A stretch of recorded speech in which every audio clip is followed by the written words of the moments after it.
अब आज के इस वीडियो में विद्यार्थी कुछ नए इबारती प्रश्नों को हल करना सीखेंगे।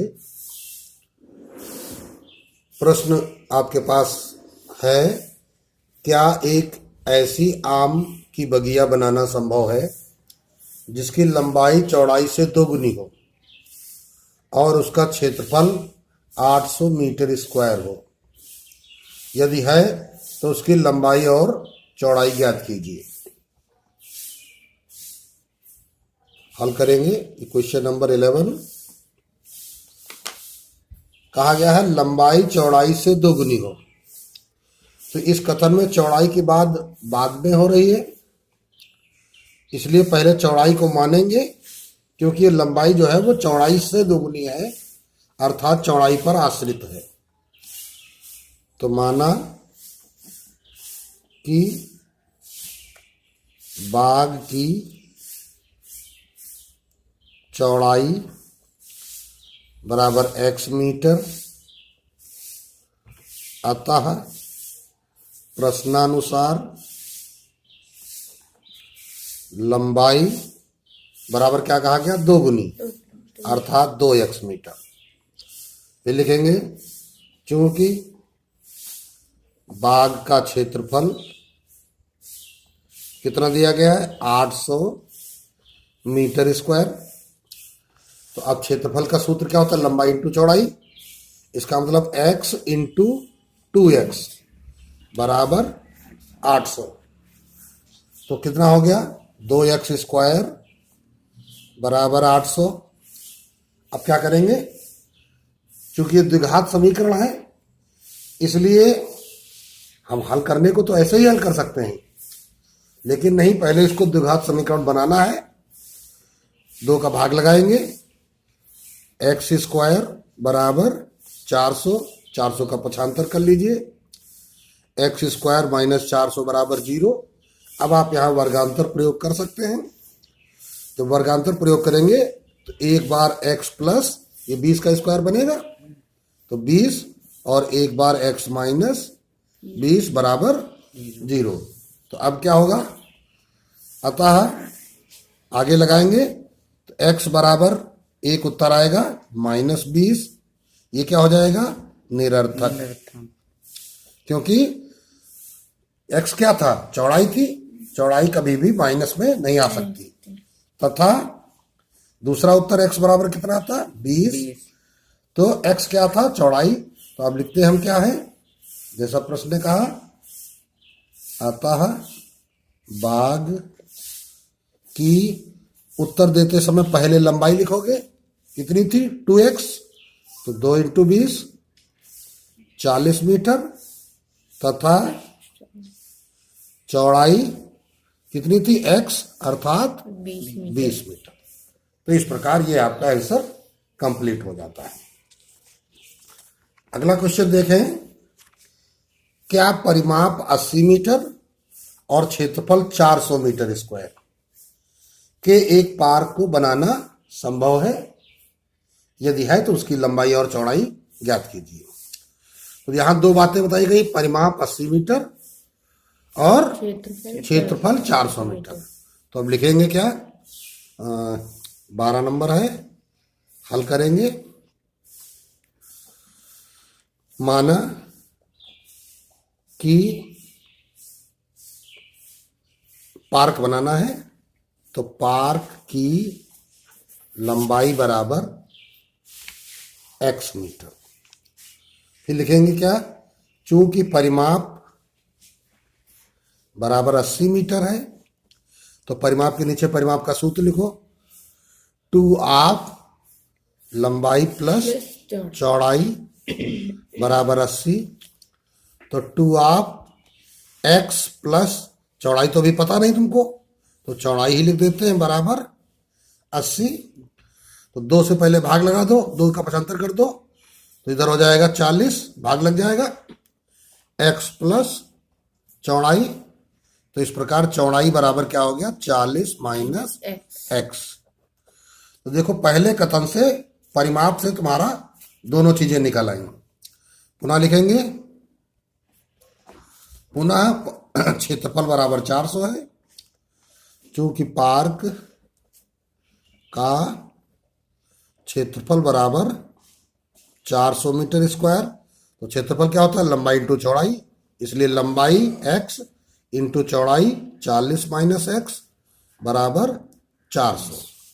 अब इसको सरल कर दीजिए, तो 40x माइनस एक्स स्क्वायर, इनको बुला लीजिए, माइनस 400 बराबर 0। सही ढंग से लिखिए तो माइनस एक्स स्क्वायर पहले लिखोगे तो चिन्ह बदलना पड़ेगा, तो चिन्ह बदल दीजिए, x square minus 40x plus 400 बराबर 0। अब देखो यहाँ पर जोड़ने पर 40 आना चाहिए, 20 20 हिम 400। जब आप इसे हल करेंगे तो x के दोनों उत्तर 20 आ जाएंगे, x बराबर 20 आ जाएगा। तो अतः जब x आ गया तुम्हारा 20, तो अब देखो लंबाई कितना होगा? 20 और चौड़ाई कितनी होगी? अतः लंबाई बराबर 20 मीटर तथा चौड़ाई बराबर 40 माइनस 20। चौड़ाई बराबर 40 माइनस 20 बराबर 20 मीटर। तो इस प्रकार जो पार्क बनेगा वो आयताकार न होकर वर्गाकार होगा। अतः आगे लिख देंगे इस बात को, बना पार्क आयताकार न होकर वर्गाकार बनेगा। ठीक, आयताकार नहीं रहेगा, वर्गाकार बनेगा। लंबाई चौड़ाई दोनों 20 ही रहेंगी, अर्थात प्रत्येक भुजा 20 रहेगी। अगला प्रश्न विद्यार्थियों के सामने है, दिया गया है 3 वर्ष पूर्व रहमान की आयु का व्युत्क्रम अब से 5 वर्ष पश्चात आयु के व्युत्क्रम का 1/3 है। तो चलिए देखते हैं, आयु से संबंधित है, लिखेंगे क्या? हल करेंगे 13 नंबर क्वेश्चन। माना कि वर्तमान आयु पूछा गया है, जो पूछा गया उसी को x मान लीजिए। रहमान की वर्तमान आयु बराबर x वर्ष। अब 3 वर्ष पूर्व पूछा गया था, इसलिए 3 वर्ष पूर्व रहमान की आयु क्या होगी? 3 साल कम होगी, x माइनस 3 वर्ष।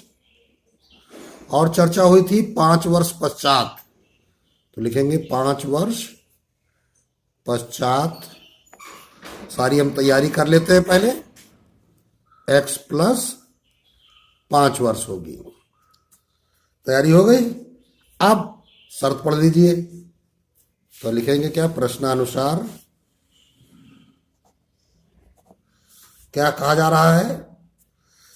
3 वर्ष पूर्व रहमान की आयु का व्युत्क्रम, 3 साल पूर्व कितनी थी? x माइनस 3, और इसका व्युत्क्रम करना है तो 1/, हो गया व्युत्क्रम। और अब से 5 वर्ष पश्चात आयु, 5 साल बाद कितनी आई थी? x प्लस 5, और इसका भी व्युत्क्रम का योग 1/3। व्युत्क्रम का योग 1/3। ये आपकी समीकरण बन गई। अब इसी को आपको हल करना है।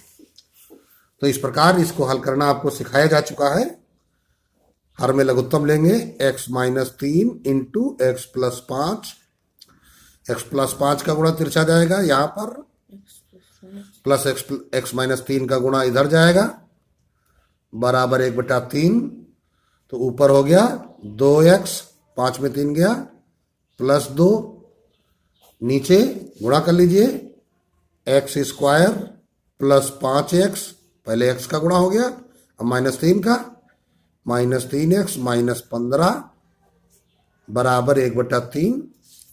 फिर वही काम तिरछा गुणा, तो 3 दूनी 6x प्लस 6। अब इसमें पहले इसका गुणा कर लेना चाहिए था, तो एक्स स्क्वायर वाला पद बाएं पक्ष में हो जाता। तो इसका अगर गुणा करोगे तो ये आ जाएगा, इधर से हम लिख लेते हैं एक्स स्क्वायर प्लस 5 में से 3 गए 2x माइनस 15 बराबर 3 का गुणा ये हुआ 6x प्लस 6। अब पक्षांतर कर लेते हैं, x square plus 2x minus 6x minus 15 minus 6 बराबर 0। अब क्या करेंगे, सरल कर लेंगे, x square minus 4x minus 21 बराबर 0। गुणनखंड करोगे तो देखिए क्या करना है, 21 के गुणनखंड घटाने से 4 आ जाएगा, तो 7 त्रिक 21, 7 में 3 घटाओगे आ जाएगा। तो इसके गुणनखंड जब हल करोगे तो क्या आ जाएंगे, x माइनस 7 और क्या होगा 3 कॉमन हो जाएगा, तो x प्लस 3 सॉरी बराबर 0। x माइनस 7 x प्लस 3 बराबर 0। और आगे जैसे पीछे प्रश्नों में हल करना सिखाया है तुमको, तो x बराबर उत्तर क्या आ जाएंगे तुम्हारे पास 7, और ये क्या आ जाएगा x बराबर माइनस 3, ये क्या हो जाएगा निरर्थक, माइनस 3 हो जाएगा निरर्थक। तो क्या लिखेंगे, अतः रहमान की वर्तमान आयु बराबर 7 वर्ष, ये आपका उत्तर हो जाएगा। अब अगला क्वेश्चन देखते हैं। क्या निम्न स्थिति संभव है, यदि है तो उनकी वर्तमान आयु ज्ञात कीजिए। 2 मित्रों की आयु का योग 20 वर्ष है, 4 वर्ष पूर्व उनकी आयु का गुणनफल 48 था। हल करेंगे, चूंकि 2 मित्रों की आयु का योग बराबर 20 वर्ष, इसलिए माना कि पहले मित्र की आयु बराबर x वर्ष, इसलिए दूसरे मित्र की आयु बराबर 20 माइनस x वर्ष। फिर क्या कहा गया, 4 वर्ष पूर्व उनकी आयु का गुणनफल 48 था, तो अतः 4 वर्ष पूर्व पहले मित्र की आयु, तो पहले मित्र की आयु 4 साल पहले क्या होगी, x माइनस 4। फिर क्या, दूसरे 4 वर्ष पूर्व दूसरे मित्र की आयु, वो क्या होगी 20 माइनस x था, उसमें से 4 कम कर दो वर्ष, अर्थात कितना हो गया 16 माइनस x वर्ष। अब प्रश्नानुसार क्या है, 4 वर्ष पूर्व उनकी आयु वर्षों में का गुणनफल 48 था, इन दोनों का गुणनफल 48 है, x minus 4 into 16 minus x बराबर 48। अब इसे सरल करना है आपको, तो x से गुणा कर लीजिए, 16x minus x square minus 16 चौको 64 प्लस 4x माइनस 48 बराबर 0। तो माइनस एक्स स्क्वायर, अब देखिए यहाँ पे 4x है, यहाँ पे 16x है, तो प्लस 20x। अब माइनस 64 और माइनस 48 है, तो माइनस के 8 4 12 6 4 10 1 11 बराबर 0। चिन्ह बदल दीजिए, x square minus 20x plus 112 बराबर 0। अब आपको 112 के गुणनखंड करने हैं और जोड़ने से आ जाए कितना 20। अब यहां चूंकि कोई गुणनखंड निकलता दिख नहीं रहा है तो पहले विविक्तकर से चेक कर लेते हैं। तो विविक्तकर, उससे पता चल जाएगा कि इसके मूल कैसे होंगे। बी स्क्वायर माइनस 4ac बराबर, तो b क्या है -20 का होल स्क्वायर -4 इंटू ए है 1 इंटू सी है 112। तो ये हो गया 400 माइनस बर चौक 48, 4 एकम 4, 448। ये देखो निगेटिव आ गया, बी स्क्वायर माइनस 4c। तो मूल क्या होंगे, काल्पनिक होंगे, है ना। तो अब लिखेंगे चूंकि B square minus 4ac is less than 0 होने पर मूल काल्पनिक होंगे, अतः दी गई स्थिति जैसा प्रश्न में दिया गया है संभव नहीं है। ऐसी स्थिति संभव नहीं है जिस प्रकार प्रश्न ने हमको बताया है।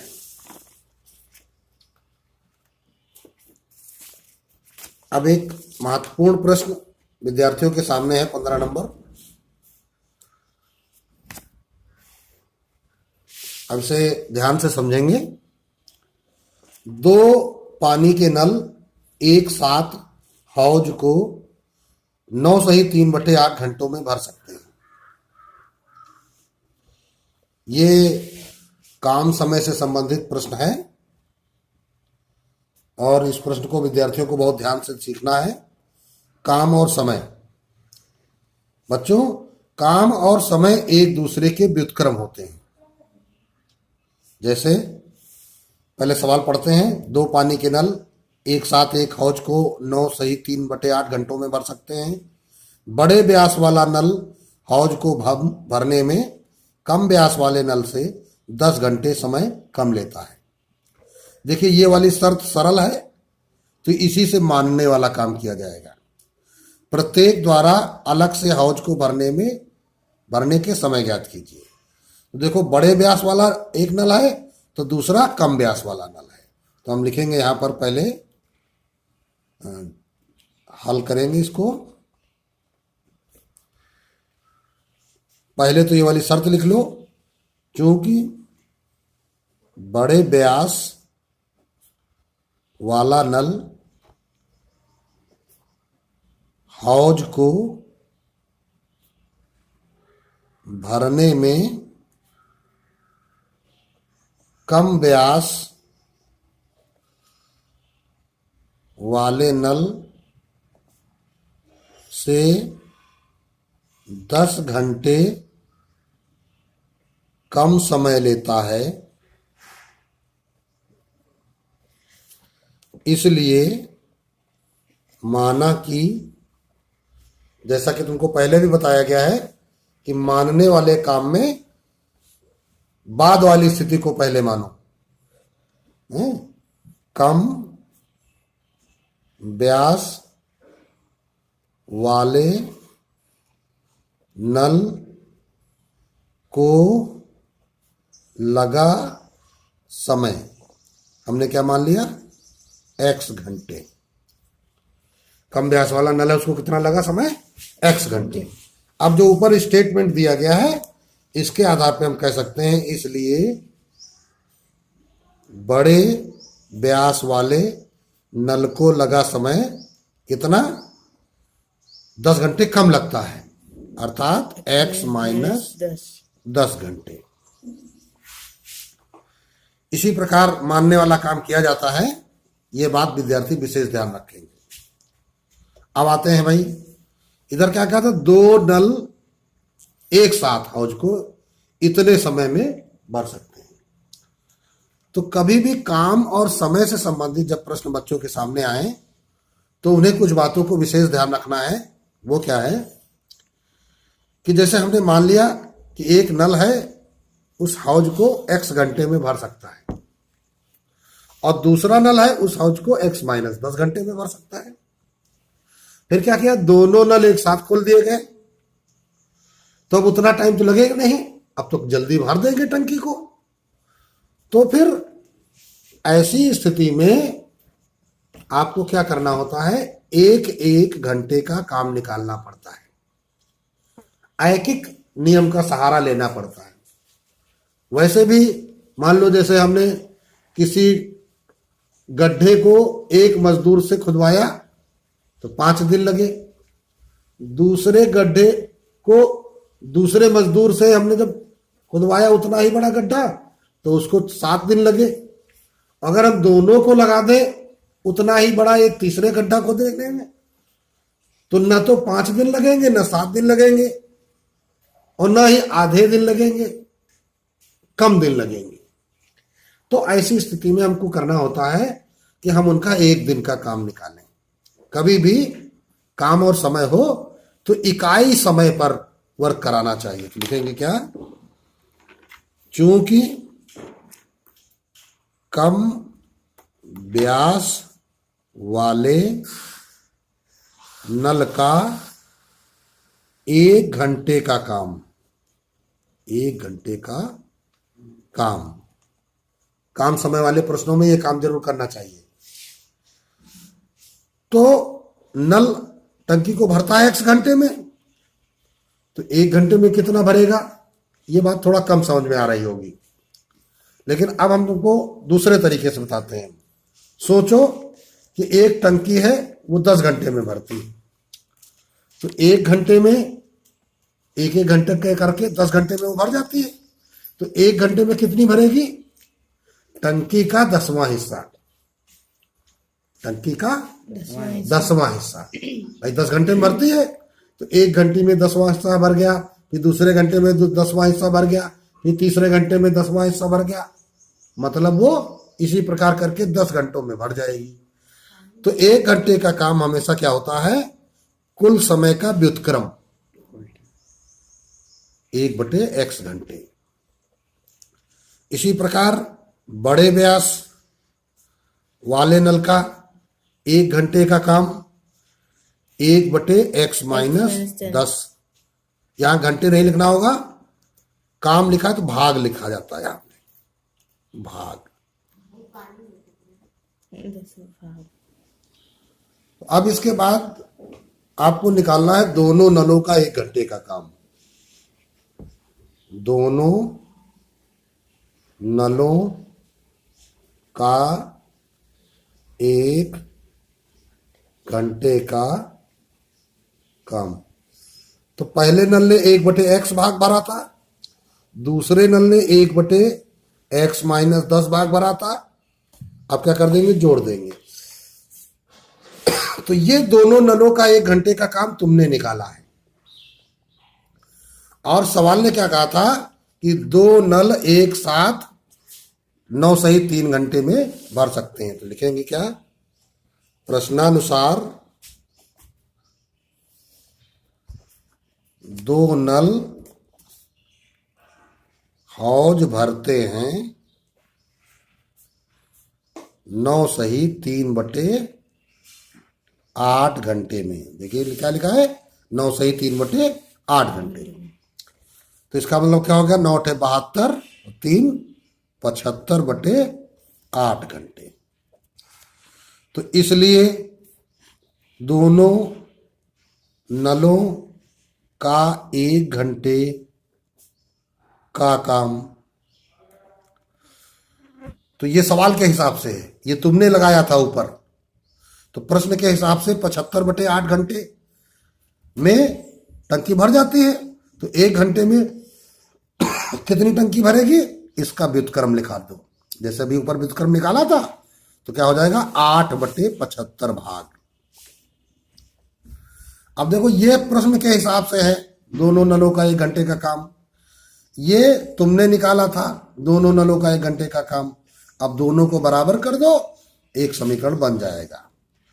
इसलिए 1/x प्लस 1/x माइनस 10 बराबर 8/75।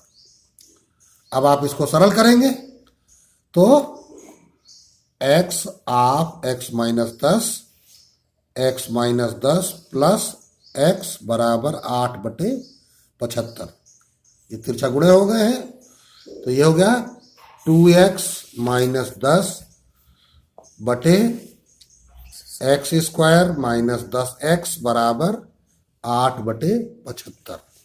अब तिरछा गुणा कर लीजिए तो 8x स्क्वायर माइनस 80x बराबर 75 दूनी 150x माइनस 75 दहम 750।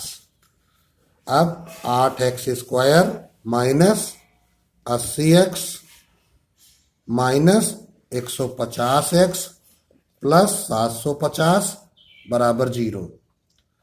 8x स्क्वायर माइनस दोनों जुड़ जाएंगे 15 8 23 230x प्लस 750 बराबर 0। अब आप देखेंगे तो इसमें 4 का तो भाग जा नहीं रहा है, 2 का भाग चला जा रहा है। तो चाहो तो 2 का भाग लगा दो, फिर इसके बाद हल करो। 750 में 8 का गुणा करिएगा और फिर इसके बाद इनके गुणनखंड निकाल करके जोड़ने पर 230 आना चाहिए। तो यहां पर गुणन जब खंड आप करेंगे तो 200 प्लस 30 आएगा। 230 के लिए 200 प्लस 30 आएगा और इसको आप लगा करके स्वयं हल करेंगे तो इसके बाद जो x की वैल्यू आ जाएगी उसको आप यहां पे रखेंगे, ये दोनों लाइनें फिर से लिखेंगे और यहाँ x माइनस 10 करेंगे और यही दोनों लाइनें लिख करके इसका जवाब आप लिख देंगे और ये प्रश्न पूर्ण हो जाएगा।